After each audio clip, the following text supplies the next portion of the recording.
Gary, let's talk about the election's outcome on real estate and real estate housing today. I want to talk about a bunch of different real estate related headlines Okay. and just kind of pontificate on them. I think the thing we want to be talking about, and listening for though, is like where are the opportunities, Right. right? The election, I believe that represents, whether your candidate won or did not win last night, or you know, it, what are the opportunities that are there or that are going to come about specifically in real estate, and then also just there's a bunch of different issues that our industry has been facing and working through, and I'm very curious to get people's input on these things. So I really want to engage everybody here to like use the chat, use the comment section, so that we can get an understanding of what do you think on some of these issues and where do you think we ought to go. So those are the like sort of big objectives that we have. Is we want to talk about various headlines and real estate news headlines that represent opportunities, but we also want to get your guys' input on what do you think of these different things. So I think the first thing to get into, Gary, is the election. And Yeah. So, Chris, after an election like this, sometimes we always look back and pontificate, wow, the good, the bad, the ugly. mhm. But we're looking at it a little bit differently. It's like there's some good coming out of it, there's some bad coming out of it, but I see opportunity. Yeah. And I think you touched on that terminology just a little bit earlier. And I think that really to be a successful real estate entrepreneur at any time, it doesn't matter if it's 2024, 2025, or 1905, is it all comes down to mindset. What is our mindset around the news that we're reading? And everything, all the articles that we're going to read here, there's bad, Yeah. there's Well, good, there's but both. there's also a lot of opportunity. Well, I think that's the thing to look at, right? So, just looking at housing in particular, I came across this one article that I thought, oh, that makes a lot of sense. Actually, I think what I'll do is I'll pull this article up just for give everybody a little bit of context here. Sure. So I found this article, and it is saying that here's how the real estate market is affected by a presidential election. Here's the main thing I wanted to zero in on. A report from Myers Research showed home sales can dip as much as 15% in November when there's an election compared to a non-election years. Is Eh, anybody really surprised by this, though? You I know, mean, this happens every 4 years. I know. However, I feel like it's easy because the election's not the only thing that's been going on. I mean, we've had fewer home sales the last couple years. There's that whole lock-in effect going on, higher interest rates, limited inventory, so on and so forth, right? Like, so the market's already been kind of sluggish for a while. Many markets, I should say, have been kind of sluggish. And then you add on top of it an election, and it might seem like the crickets are, like all you can hear is the crickets out there when it comes to real estate. So if Well, you're that's looking true. back the last 30 days and you're like, yeah, man, it's been really bad the last 30 days, it's because this stuff is going on. And so, Right. Because there's the unknown. yeah, Anytime there is unknown, people are going to safeguard their assets, right. i.e., their money. They're not going to make huge purchases because there's so much uncertainty. Mm, You can pontificate over what could happen if one candidate wins versus the other, but until it's actually done, right. there's no certainty. Well, that actually leads me to another article that I came across talking about specifically, the election and mortgage rates. And, this is just Mm, from the other day. It said uncertainty over and this is from Realtor Magazine. So it says uncertainty over election, Fed vote moves mortgage rates higher. In fact, I looked this morning, the day after the election, and I found that the mortgage rates even ticked up a little bit higher. I haven't seen what they've they gone did. throughout the day. And Yeah. so why is that? Because of the uncertainty. Right. Now, I think the silver lining here is that the election's passed. We're looking at it's very recent, but in coming weeks, things will become more clear, right? And as things get more clear, that's when the mortgage market can stabilize a little bit instead of having the uncertainty. Uncertainty is what causes the volatility. Well, So, that's so, Chris, it's interesting you talk about volatility. We've seen a lot of volatility in the stock market recently. We've mhm, seen volatility in everything recently. Why? There's no certainty around what's going to happen. Now, everybody's like, okay, we know what's relatively going to be happening. So now we can kind of balance out how we're going to respond to this. Well, there's some good news, right? Yeah, Some there good is news. good news. There's good There is news good to news. to be. Everybody hold off. Like, it's not all Yeah. bad news. Well, here's the good news. Also related to the election, right? So the election in of itself produces some uncertainty. However, here's what happens though once the election passes. And I found this. This is a recent article that I actually found on the Remax news site, and it was talking a little bit about home buying in an election year. There was Hmm. something that was really, really interesting to look at. They had this whole. Let me blow this up for you, Gary, so you can see this. So in this article, it was talking a little bit about history. And here's the thing that I wanted to zero in on. It said, in 7 of the past 8 U.S. presidential elections, home prices increased the following year. The only exception was in 2008, of course. Can anybody remember what happened then? there, Like, there was yeah. there was a lot of stuff going on back then. I don't think that had anything to do No, with the election whatsoever. yeah, Like, there was a lot of other things going on. So you could kind of guesstimate, like, maybe 8 out of the yeah. most recent 8 elections had home prices increasing the next year if you take out the The extenuating Great Recession one. circumstances. Yeah, the Great Right. Recession one. So, but what that tells me is, on one side of it, there's, leading up to an election and maybe even during the week of an election, right? There's uncertainty. But what history proves is that uncertainty becomes more, that goes away and there's more clarity. And then there's policies and there's things that we can respond to and act on. Right. And more importantly, the consumer's ready to move on, right? Like the consumer gets ready to go do whatever the next thing. And here I found this other article that was really interesting because recently I've been seeing so many negative headlines when it comes to the number of home sales. Hmm. And so I found something, and this was published. This is an insight from before the election, so the week before the election or days before the election, and it's from our we know the folks there over at Altos Research and Mike Simonson, and he recently shared an insight saying that home sales are up over last year. Now this conflicted with a lot of the big headlines that we had been seeing, and this was really recent, just from the other day. But here's what's really interesting. It says that this was the thing I wanted to zero in. He says that's where we're at right now. Home sales are significantly better than they were last year at this time, and no one else is reporting it because the traditional data takes so long to reach the headline. But the fact is, as of this week, we can count 14% more homes in the contract pending stage than a year ago. These are homes that will generally close the transaction in November and December. So we'll probably hear the headlines in December and January. Right. So the fact is, So this begs the question, Chris. I mean, for all of us, really, is where are we getting our news from, and is it fact driven or is it click driven? right? Right. So That's a this really good this one. is fact driven. Mike Yeah. Simonson, he is a big data guy. He loves the data. He gets into the weeds. He knows his numbers, but he's not fluffing this number. He's like, no, I'll back it up all day long. You go to a national news media outlet, and what are they hyping? They're hyping whatever gets them clicks and Yeah. advertising dollars that moment. And so I think it's really important, Chris, for us to understand what is actually going on, because that's not the only thing that's Right. going on, because that's historical.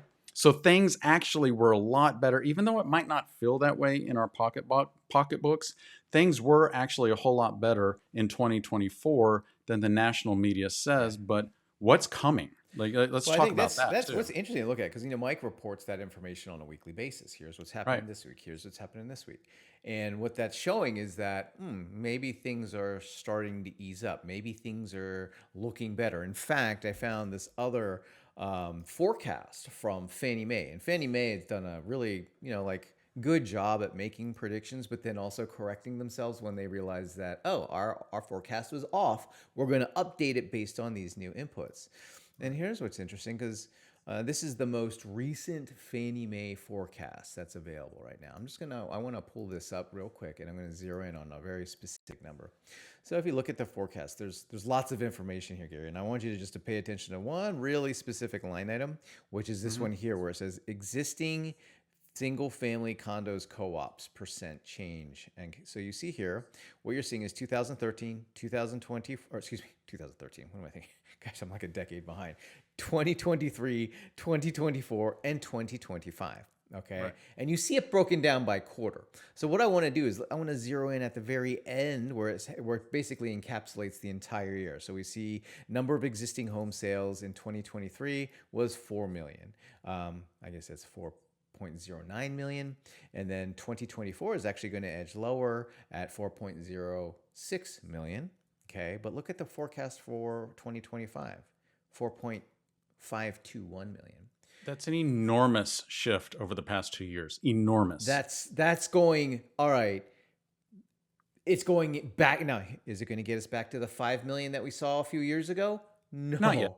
No, Not yet. but it's much better than what we have been seeing for the Mm-hmm. last 2 years. Is to get back onto that track, and I think when looking at what Mike was saying that hey, home sales are actually contracts are up year over year, and starting to look towards 2025 is that Yep. there are better days ahead. And now that we've gotten past the election itself, and eventually we're going to get past some of the election cycle news, that's when consumers are going to be ready to take action. And they already are, according to They Altos are. Research's numbers. But Chris, so this is great information. But information is only as good as what we actually do with it. And That's true. so if you are looking at me, so I'm a realtor, you know this, have been for 27 years. I'm a realtor. I'm looking at this data and I'm asking you, Chris, who brings me this data, Mhm. and I'm like, okay, but what does this actually mean to me as a realtor? What because we started out this entire conversation with the word opportunity. Mhm. And so if I'm dissecting this, I may have a little like, well, what does this actually mean in terms of opportunity for me? Well, here's the thing that I think it's important to recognize is that I'm going to assume, like if you're watching this, I want you to ask a question. You don't need to respond to this anyway. You don't have to go to the chat. You don't have to go to the comment section. Just I want to ask you this question, and I want you to think about it, which is are you selling more or less real estate than you have, right? Hmm. If you're look Gary, we're selling less real estate than we have in the We past, are. right?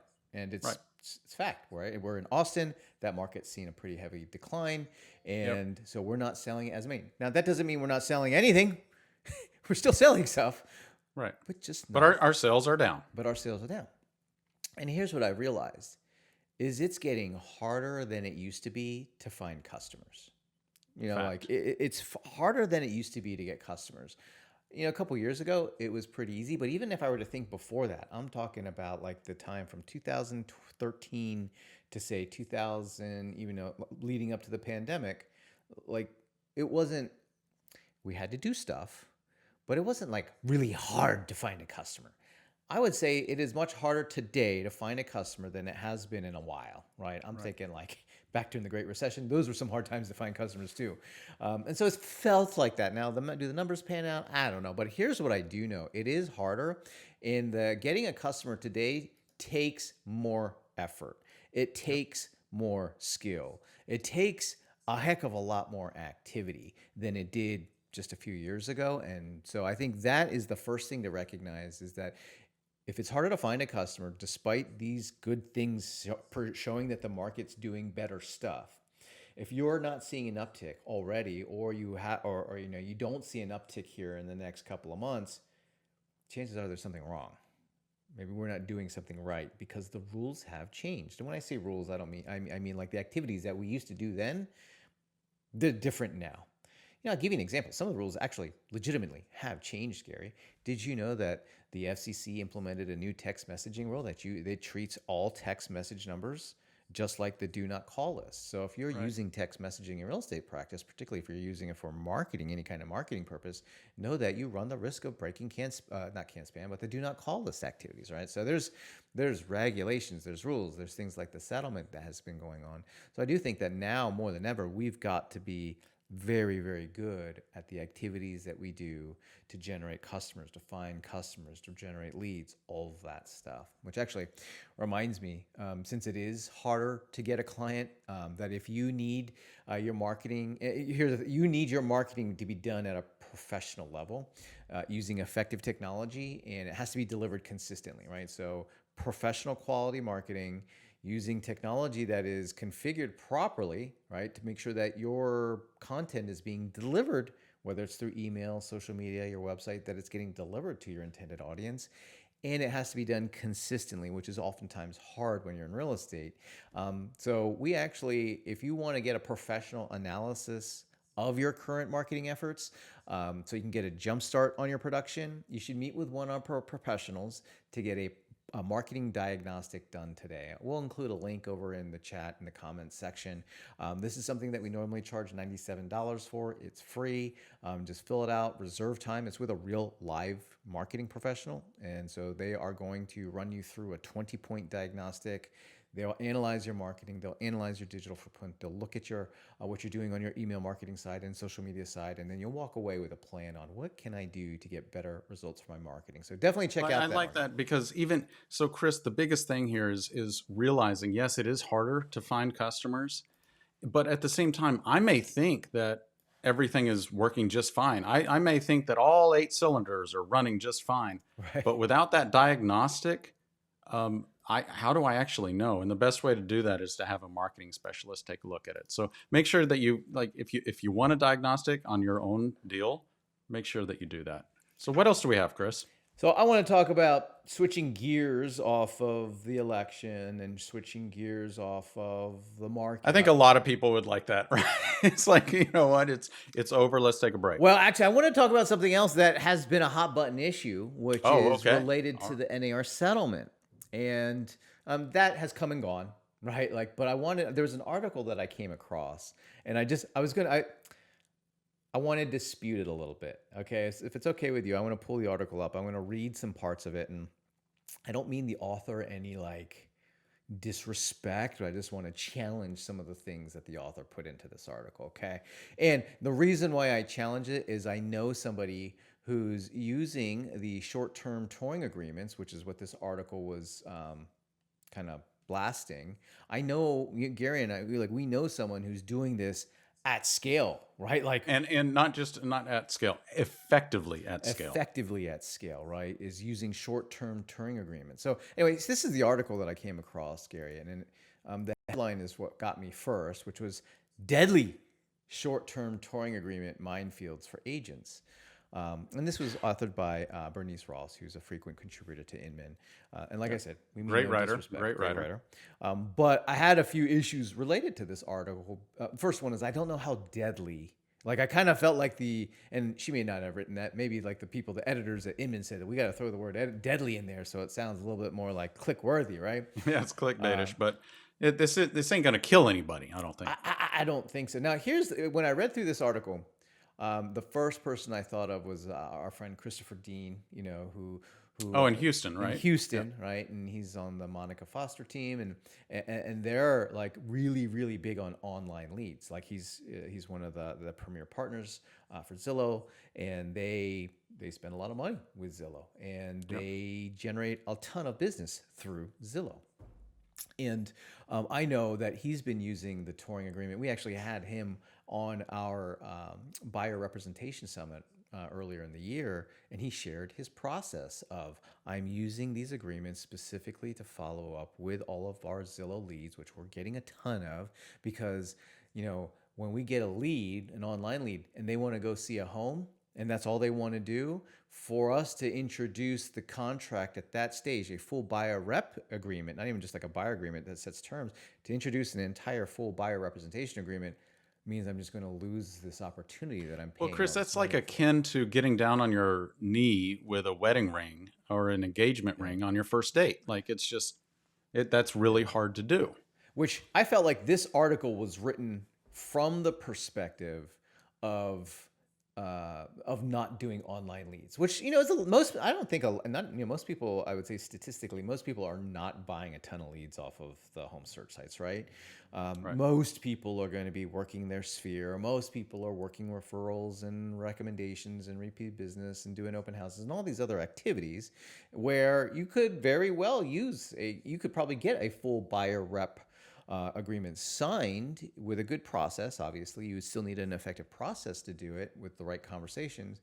But that effective process is going to be a lot harder to pull off if you're buying leads that are like, hey, I just want to go see this home. Well, so Chris, you understand, I don't buy any leads online. I don't pay a dime for it. However, one of the most effective places that I am working to generate buyers is open houses. Mm-hmm. And so by using these deadly short-term touring agreements in working with buyers from open houses, like It's a I'm way to definitely working on that. engage. It's a way to provide value so that you can get that full buyer rep Right. It's just agreement for signed. me, I use it as a stepping stone, Chris. Right. It's not the end all be all. I'm using it as a stepping stone.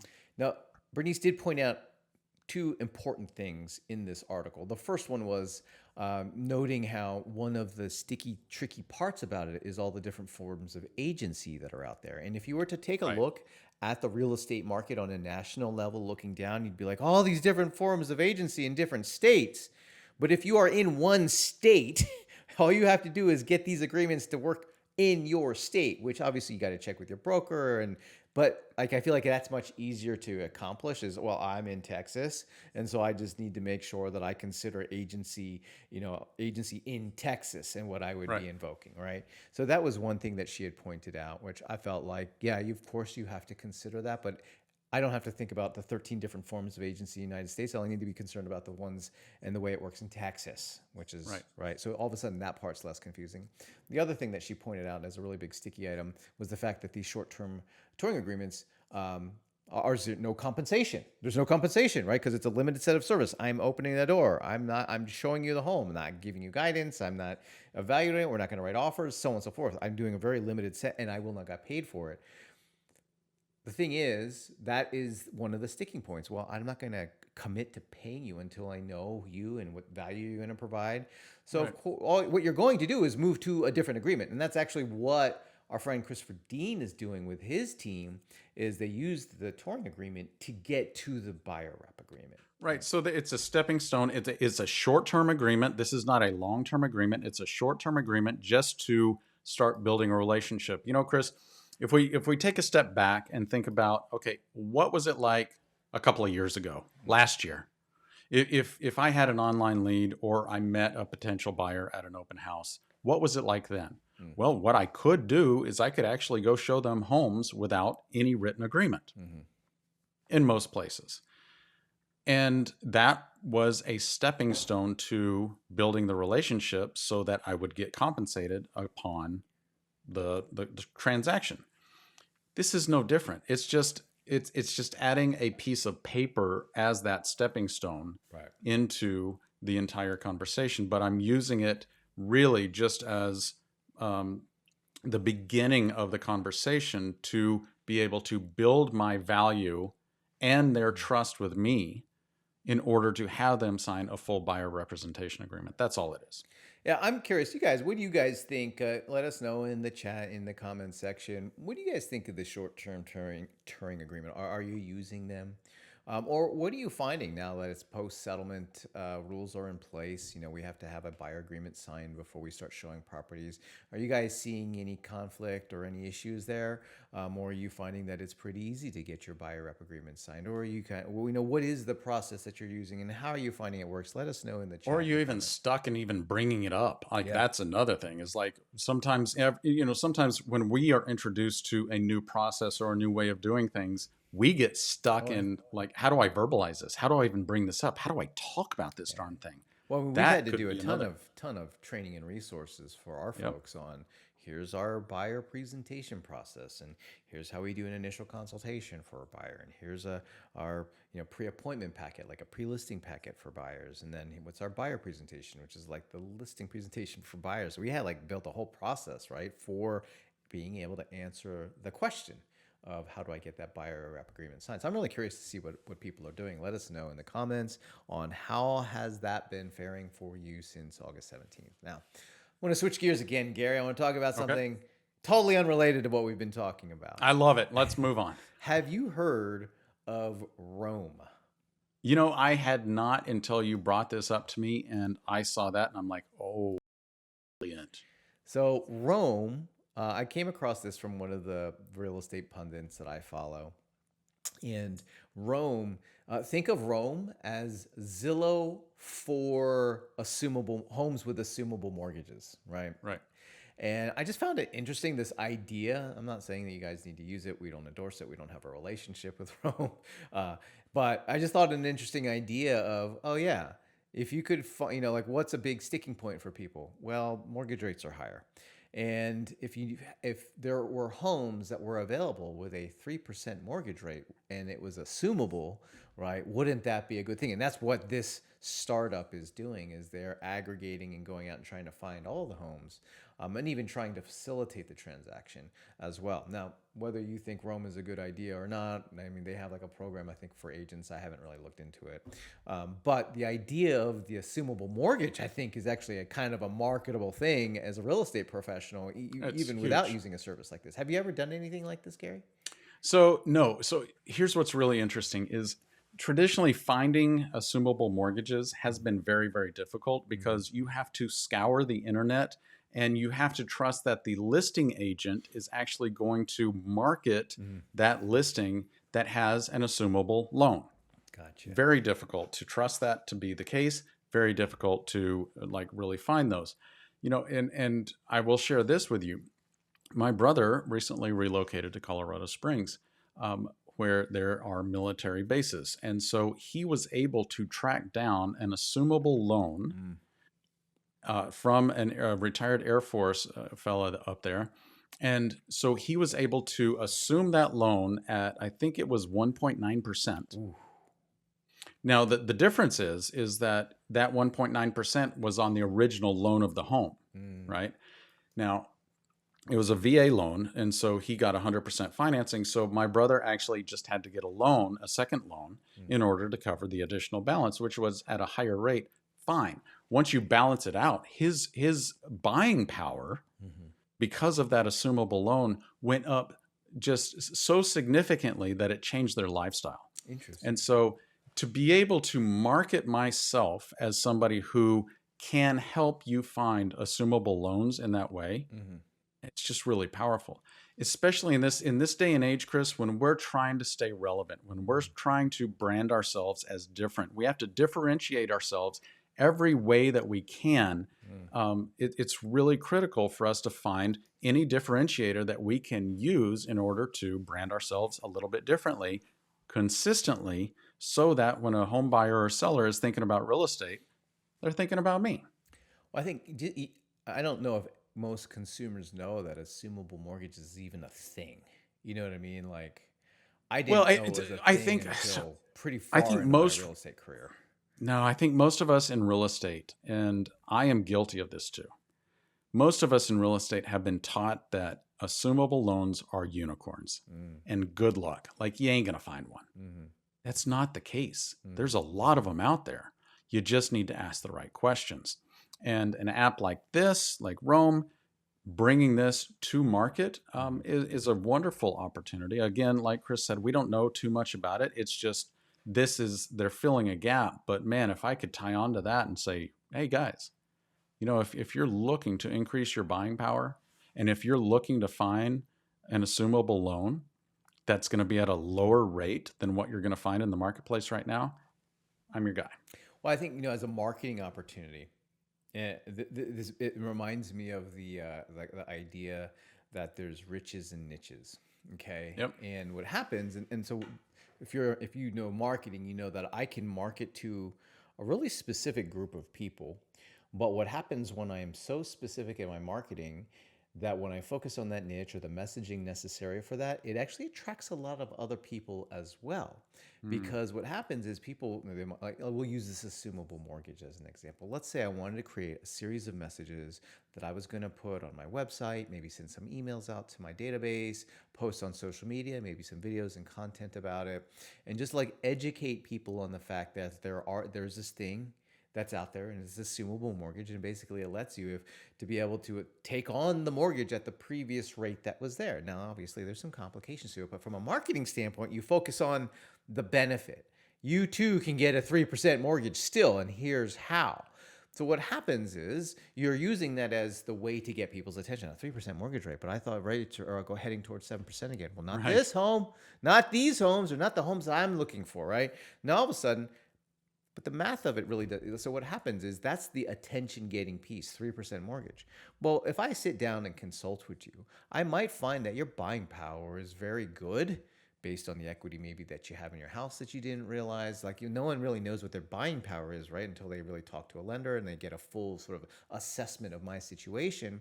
Well, we might find that the 3% interest rate really doesn't matter based on the buying power that we have. We might find that you could afford the home and that you want and then some at a 5, 6, 7% interest rate because of the buying power that you have maybe with equity in your home. So we use this idea of the assumable mortgage and 2 and 3% mortgage rates to get people's attention to make engagement. But then when I consult with you, if you're really serious about buying and you have the buying power, all of a sudden that interest rate becomes a little bit more flexible based on what I'm actually looking for. So I think that, as a marketing opportunity, anytime you come across these little like market, it's almost like a little shiny penny of sorts, right? Say, hey, look at this cool penny that I found, Gary. It's really interesting. Do you want to take a look at this penny, Gary? Like, that's a cool looking penny. But right now I'm actually looking for quarters, but that's a cool looking penny. Gary, I can help you find quarters too. Did you know that? I just happen to have this cool penny. And so what's happening is you use this shiny penny to get their attention, but Gary's looking for quarters or dollars or buffalo nickels. And I can help him with that too. It just, the shiny penny is what got his attention. So anyway, that's a marketing opportunity. And something just of interest is the assumable mortgage. Now, there's a lot of complication with it, but if you have any experience in doing it or any stories to share, anecdotal stories like Gary had with his brother, definitely let us know in the chat there. We'd like to know, is there anybody doing this on a regular basis or you're finding success with it? Let us know. We're always very interesting. I want to switch gears again, Gary. I actually have some pretty dang good news that I wanted to. Well, I like it. I like it. Good news is always a good thing. So here's another article that I came across, and this one should make listing agents happy. Listing expert agents like yourself, Gary, should be happy to read this. This is actually from Realtor Magazine. Oh, I saw this. I love this. This is a really good one. It says FSBOs reach all-time low. More sellers rely on agents. So this is recent. This just came out the other day. And what's crazy about this is I would not characterize 2024 or 2023 as being like, I would characterize them as being, like in markets with a lot of uncertainty, right? In a lot of cases, a lot of uncertainty. And here's what's interesting. In markets where there's a lot of uncertainty, and in many markets, they're still seller markets, by the way, right? It's not like inventory is over. I think inventory is still in the low 4 months. So it's not right. crested. It's not even a balanced market. It's not a balanced market yet. But even then, sellers are saying, oh, there's uncertainty in the marketplace. I'm hiring an agent. And so there's an all-time, when you look at the chart, there's an all-time high, right? Or recent high of 90% of sellers working with an agent compared to, if you look at a few decades ago, it was like in the 70s and 80s, right? And now all of a sudden, it was 77% in 1991. So I found this is really good news, is that despite the uncertainty, and maybe because of the uncertainty, sellers want to make sure that they're working with a professional who can produce the outcomes that they want.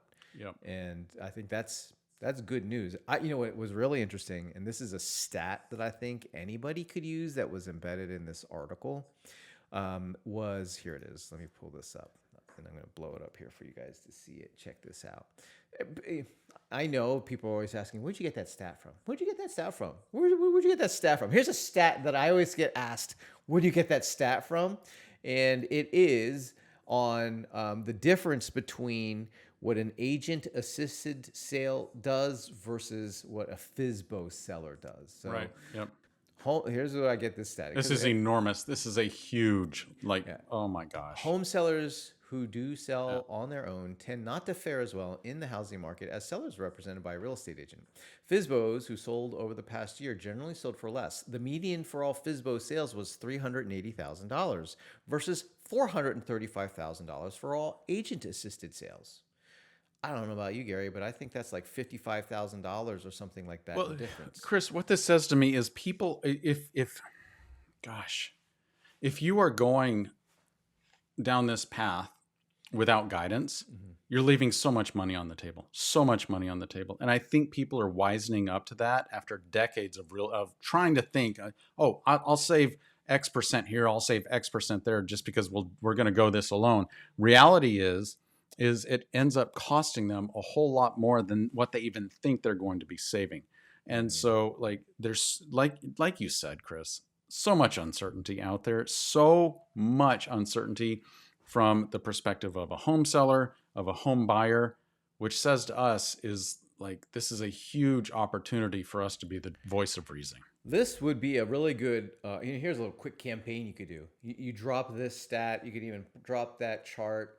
You Yeah. print that off. You drop that off at a FISBO or not door knock on a FISBO with your property marketing plan, saying, "Hey, this is how I get it done. Feel free to copy this if you want."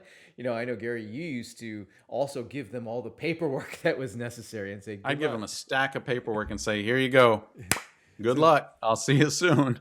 that's like a relatively easy campaign that anybody could pull off, and it's statistical. It's based. I think what also that speaks to. It's not just about working with someone who's thinking like a FISBO.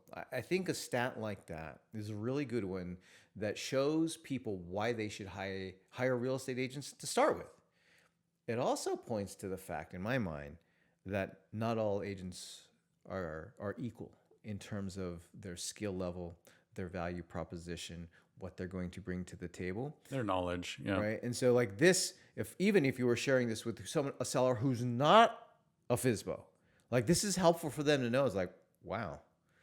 So if I just working with an agent produces such a better result, what about working with a really good real estate agent, right? And so I think that stats like that really speak to our professionalism and speak to why people should hire us. It's because that's the type of value that we're able to bring to the table, not just for FISBOs, right? But that means all sellers we work with are getting this benefit.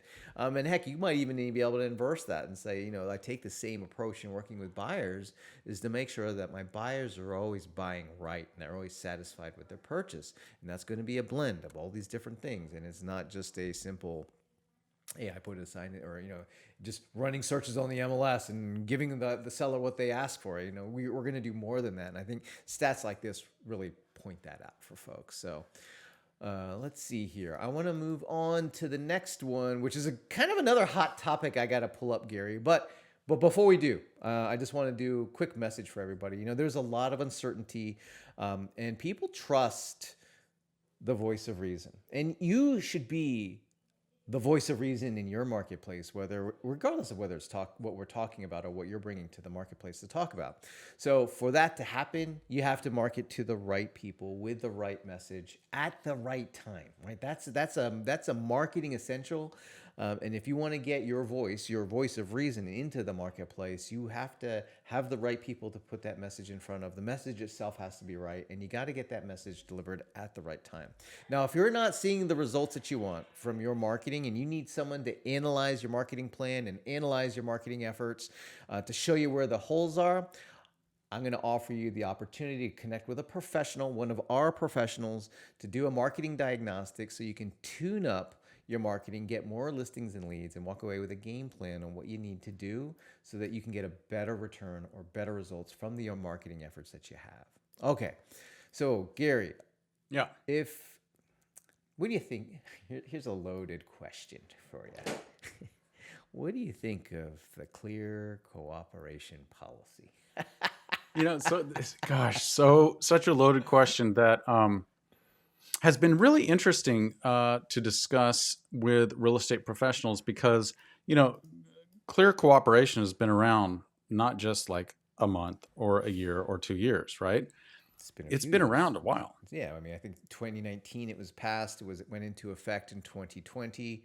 But more recently, the CEO of Compass was asking to repeal it. Right. There's So been it got brought back to the forefront of the conversation. But I think what's really interesting here for me, Chris, is that it got buried in the entire pandemic. So if you really think about it, was it something that we gave a darn about for several years? No. Why? Because we all wanted to survive, right? And so the clear cooperation has been around since 2020, but it's just now coming back into the forefront of everybody's mind because there are certain people who want it gone. Well, what's interesting too, there's also like some DOJ, right? Department of Justice the feds have an interest in this, and then here's an interesting experience. Gary and I were at the Inman Connect Austin a couple of weeks back, And in that at that event, Brad Inman, he asked a question of, and it was really because he had He asked of industry, the entire audience, right, not he had not just industry his leaders panelists. on a panel to talk Yeah. about CCP, and then he asked the audience, right, which was mostly real estate agents from the Central Texas area, and he said, "How many of you think? How many of you in the audience here think that we should keep CCP?" And it was like crickets. And he's like, "How many of you think we should get rid of it?" And all of a sudden, Everybody's lots like, of cheering. Everyone yeah. was like, "Get rid of it! Get rid of it!"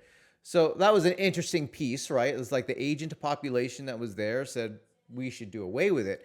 He turns around and he immediately asks all these executives, right, who represent national brokerages, franchises, technology companies, and he posed the same question, and they were all pro CCP and for a number of reasons.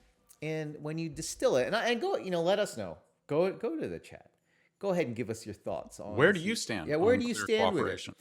The most interesting article that I have come across this, and I've talked to a lot of people, and Gary and I have had many discussions about this, and we definitely see both sides. I'm not going to say we We do. agree I with it. like We there see are both sides. benefits to both sides of it. I mean, if I'm a broker or I'm an agent or I'm a seller, like you can argue. This is such a polarizing conversation, but at the same time, I can be polarized on both sides at the same time. It's Yeah. very confusing. Well, here's what I noticed. If I put my buyer representation hat on, I'm going to be probably pro CCP. Absolutely. If I put my listing agent hat on, I might consider other alternatives. You know what I Right. mean? And I Yeah, think that's and if I'm a big brokerage who has a huge intranet full of listings, I probably don't want right. clear cooperation because we want to be able to sell more of our listing. Like there's so many different Yeah. sides to this. But you mentioned, Chris, you were referencing an article that Oh you yeah. read So the recently. article that I find to have been very refreshing on this topic Oh, this is was a great one. Brian Barrero's Boero, yeah. Yeah. author, and we love Thousand Watt. We think Brian and Mark are phenomenal, and Brian authored this article on it, and it was the most refreshing one that I've read out of all of the different opinions. And basically, what he says is, "Hey, CCP doesn't need to be a moral conversation," and that's kind of what most of it. Hey, this is good for the consumer. It's fair housing, or it's privacy for the seller. He's like, why can't we just call a spade a spade? Right. Right? Like, hey, you have shareholders that you're responsible to. This is good for them. Just say that.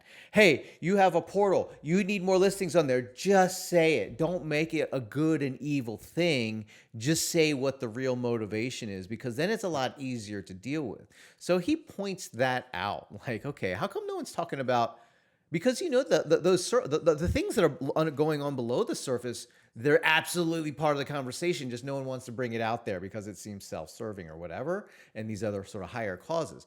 Brian makes a really, really good case. He reframes the whole thing as, hey, this isn't about what's good or bad, for the buyer, the seller. It's not a moral issue. He says this is a question about whether we want to be an open market or a closed market, right? And I feel like that was a good way to frame it.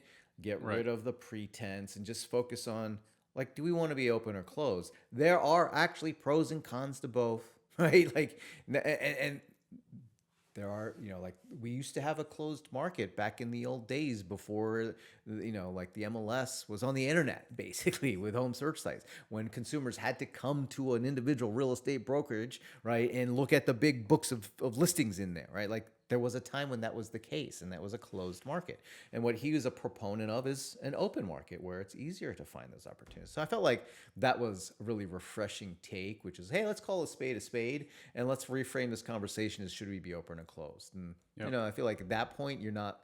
The minute you go into the moral conversation parts, you start to, people who might want to do good by their shareholders, by their customers, by whoever, they're not evil, right? They're not necessarily selfish and They greedy and just have a evil. job to do. They They just have a have a job they job got to to do. do, right? And Yeah. so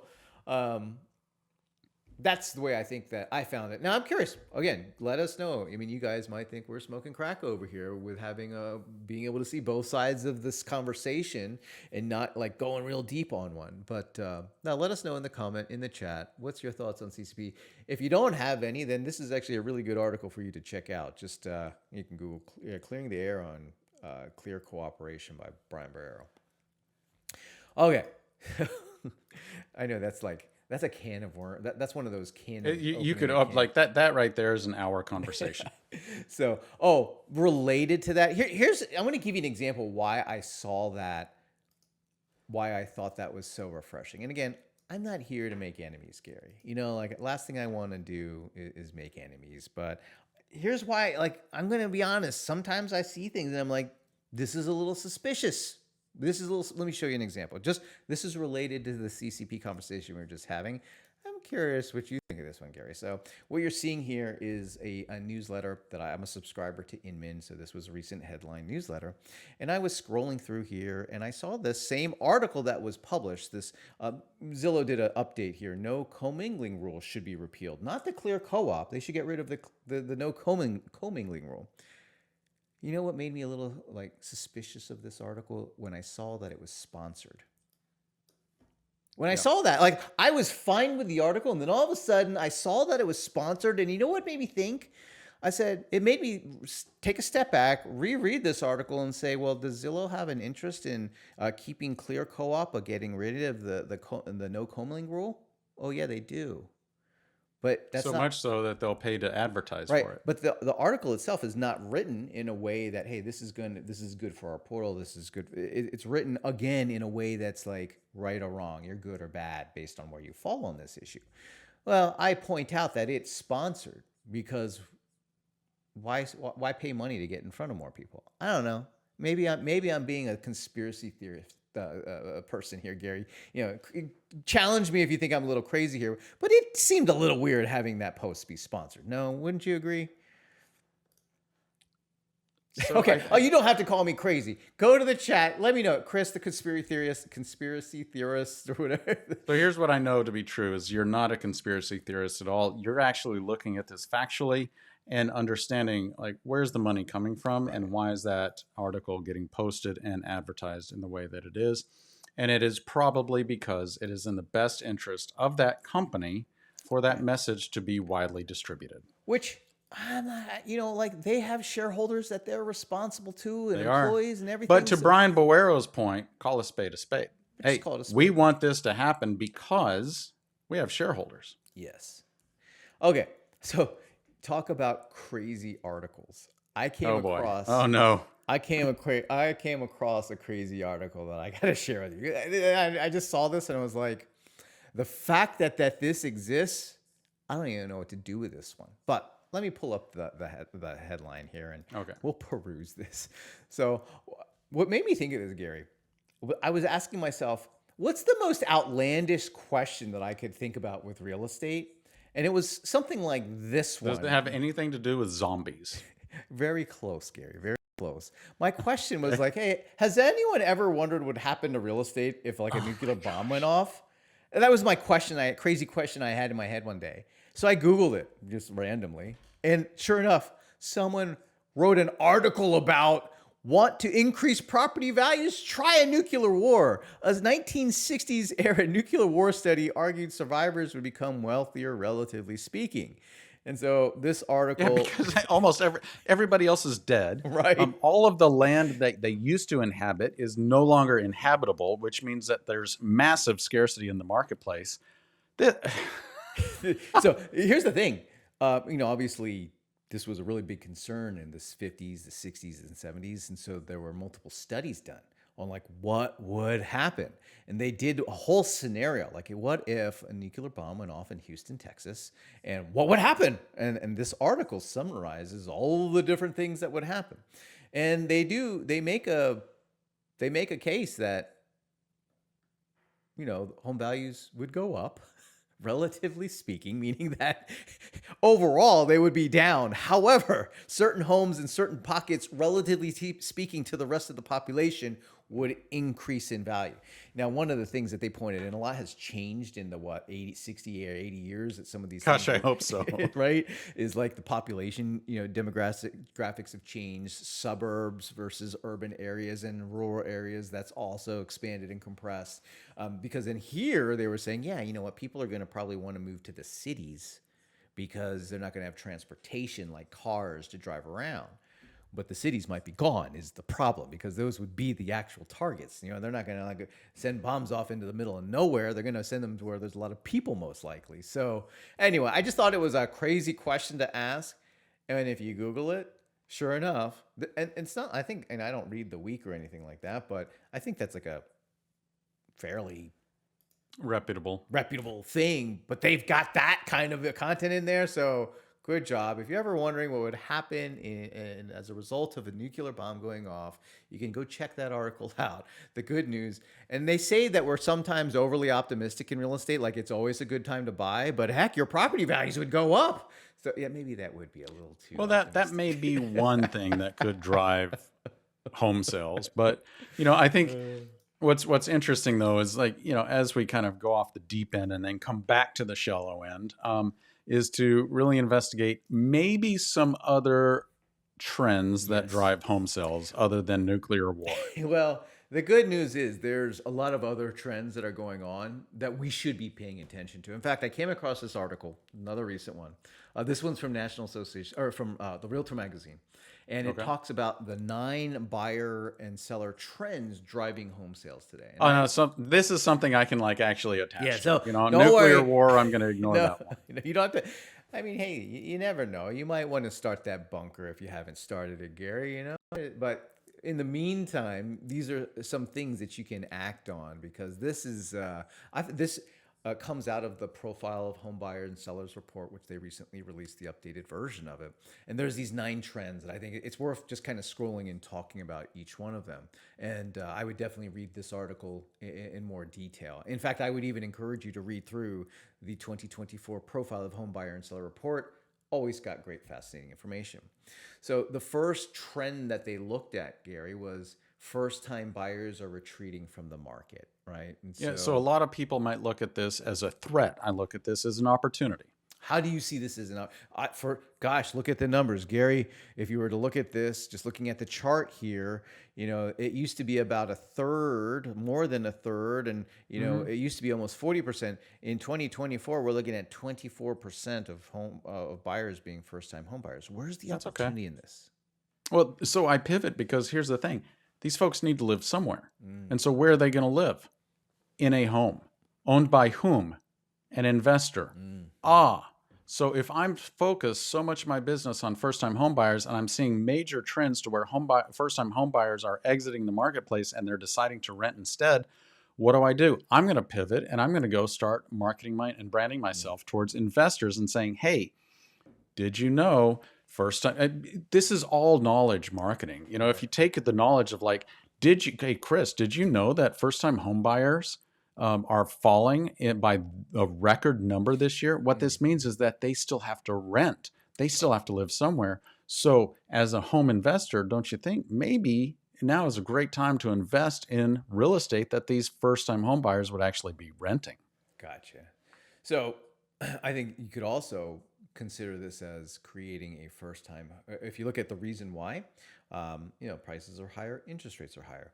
And so, I see this as an opportunity to create like an incubation program, right? To where everyone who wants to buy their first time home, or their first home, you create an incubator program for them where you give them knowledge, you give them understanding, and you educate Absolutely. them. Show them how to save up money for a down payment so that they don't pay as much. Right? Because the reason why they're getting edged out is actually leading to the next trend is that there's cash buyers, right? The cash buyers have surged to a record high. Well, gosh, why is that, Chris? Because investors are coming with their cash, and people because they don't want to pay the mortgages, they don't want to pay the interest rates. Right. If interest rates are that high, and that people are coming with cash, gosh, what a great opportunity to brand yourself as somebody who can help them. Right. And someone who might be sitting on cash and wondering how to effectively deploy that. Maybe they retiring, maybe they were looking at a vacation home. Maybe there's some event that occurred in their life where they're like, I need to deploy this because interest rates, they're probably coming down. If you look at like they've started to come down, maybe not the mortgage rates yet. They've come down a little bit off the previous highs. But I think what the Fed funds rate is at, I think the average interest rate, like on a high yield savings account, is around 4% now. And a year or so ago, it was closer to 5%. So that means, people who have money, they're if they have it in a normal bank account or high yield interest, that interest rate's coming down, and they might want to deploy that to something like real estate. And if they see what the opportunities are, you can even market first time home buyers. They're getting edged out. But if you have cash to buy, this would be a phenomenal time to buy while the interest rates are. Huge opportunity right there. Well, let's do one more at least. I Yeah. love this one.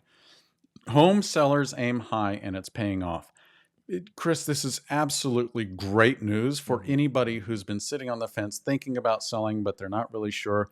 Man, if you have this knowledge that sellers over the past year typically sold their property at 100% of their asking price, and you can use that, reference this article, you're an expert. By the way, all of these statistics that Chris is sharing with you, the more you know about them, the more you learn them, and the more you share them, the more you are perceived as an expert in the marketplace Yeah. who are consuming this information that you're sharing with them. Yeah, I mean, each time, anytime they are marketing points, like that stat right there. Actually, the next one even more so because the highest recorded list to sale median since 2002, right? So if you can say, hey, because There's the headline. That's a headline right there. Sellers don't, like a typical person reading this, they're like, well, why wouldn't they get 100% of their asking price? They don't know historically that's not the case. So when you say, hey, that's the highest recorded list to sale ratio median since 2002, now all of a sudden be like, gosh, that's like over 2 decades. So it's the best. I'd be like, man, I want to jump on that bandwagon. I want that. Maybe now's the time. I've been thinking of putting it off and selling, but maybe now, like now all of a sudden the calculus changes for me, right? Yep. And I think each one of these represents marketable points, right? Each one of these, and I encourage you to go read through all 9 of those. There are lots of good trends. They're all opportunities that you could potentially act on. If nothing else, they are marketing points that you could put in your next social media post, in the next video that you make, in an email that you want to send out to your customers. All of it works. Now, Gary, the last thing I want to talk about is, it's after the election. Yep. And I want to give people a game plan or help them construct a game plan. Well, we've talked about a lot over the past hour. I mean, a lot. There's a lot of information you can grab at, you can take, you can use, but let's synthesize this and say, okay, this is your game plan. Yeah. So I think for most of us, if you've been selling real estate for the last several years, probably the last 2 years, you didn't sell as much real estate as you had before that. Now, there's exceptions to that all the time. Yep. Now, but the thing to remember, and we pointed this out earlier, is that if you've seen a decrease in home sales, is that the market's getting better, right? Altos research points up, it's getting better. The predictions from Fannie Mae show that 2025 is going to be better, much better than it was this year. And so the question really is, are you doing what needs to be done to get your share of that increase, to get your share? Because the other thing that's happening as a result of the settlement is there are also people leaving the industry, right? There are going to be a lot fewer realtors competing for the same pie. So if you know that to be true, competition's going down, sales are going to be increasing. This is it's like a double whammy opportunity here. It is, but the fact of the matter is even with those dynamics happening, it's still harder to get clients than it used to be. And I'm going to point out a few things that people can do to make it easier to get those customers, okay? The first thing you got to do is to make sure that your digital footprint ranks high, okay? So what I mean by that is when someone Googles you, what they experience, what they click on and see, and you may not even know what to look for necessarily, but it needs to rank high because that's the first impression. And you should look at it critically, not, hey, I look great online. You should actually look at it with a critical, technical perspective. So that's sometimes that's really hard to do from the inside. Sometimes it is, but it is something that has to happen because most people lose opportunities before they even had a chance to talk to the customer because they got Googled and they got set to the side because the consumer did not like what they saw. Another thing that you got to do is you have to, most likely for the overwhelming majority of you who are watching this, you need to increase the frequency and recency of your marketing messages, but they have to be effective. They can't just be whatever I think I want to share. They have to be related to many of the things that we've been talking about today. Identifying those opportunities and finding the marketable points, but your recency and frequency needs to be a little bit higher than what it used to be. You know, if let's Hmm. say you are inconsistent in marketing yourself, you cannot tolerate that if you want to get clients on a regular and consistent basis. And here's another one that this one might be hard, but I would encourage you to reevaluate the technology that you're using. Because the fact of the matter is, there's a lot of technology that we think is good, but it's outdated, or that we think is configured properly, but it's preventing our emails from getting into people's inboxes, or it's preventing social media from hacking into the algorithms to get more exposure, or it's preventing people from just finding your website, right? Because you're not using the right settings in that technology. And it's detailed, but it's stuff you need to evaluate and you need to look at. I'll give you like two little examples of something that I've seen very regularly. You know, Gary, we've been doing a study, and we've been doing this marketing diagnostics. And you know, Right. Gary and I, we've worked with literally thousands of real estate agents on their marketing over the years. So we know what we're looking for when we want to find something that's working or that's not working. And here's what I will share with you. Most of the people that I've talked to, their website is not going to show up when someone searches their name. It's not Oh, even going to that's show up. really bad. No. Now, their broker's website might show up. Oh, Right. and by the way, the home search sites will show up, but their website will not. And why is that? Settings are not right. Here's another one that we've been finding. People send emails out to customers, yeah, and and a lot of times the content of it is a little bit like, I don't know if that's what I would send, but whatever. At least they're sending something better than nothing. But here's what I'm finding. Most people don't even know about the new DMARC rule that Google and Yahoo put in place, which is if you want your emails to get to Gmail, if you want it to get to Yahoo, if you want basically all the email service providers that are out there have said if you want email coming from your service provider, you got to make sure that your domain is configured for DMARC, which is a thing that most of us don't even know what it is. It's like, Right. what are you talking about, Chris? What is DMARC? That's a setting that you need to have, and it's a process that you have to make sure your emails are getting delivered to your inbox. So that's why I say make sure your technology is configured correctly and that you know what to look at, that you're doing it right. So, and you definitely want to. The last piece of information I'll give you guys to take advantage of these opportunities is you have to grade the response rates of your marketing. You have to grade the response rates of the marketing messages so that you get better results. Now, if you need help with any of this, I highly encourage you to take advantage of our marketing diagnostic with one of our real live marketing professionals. It takes less than 30 minutes and you walk away with a plan to be able to address a lot of these issues. But if you don't want to do it with us, I encourage you need to work on those things so that you don't miss out on the opportunity and continue to see things shrink for you as opposed to take advantage of what's going to happen with the new year. In fact, I would say you have to get on the ball and start your biggest post-election action plan would be to start marketing today because the people who are going to move in January, February, and March are making their decisions today, right? So you need to be in front of them today.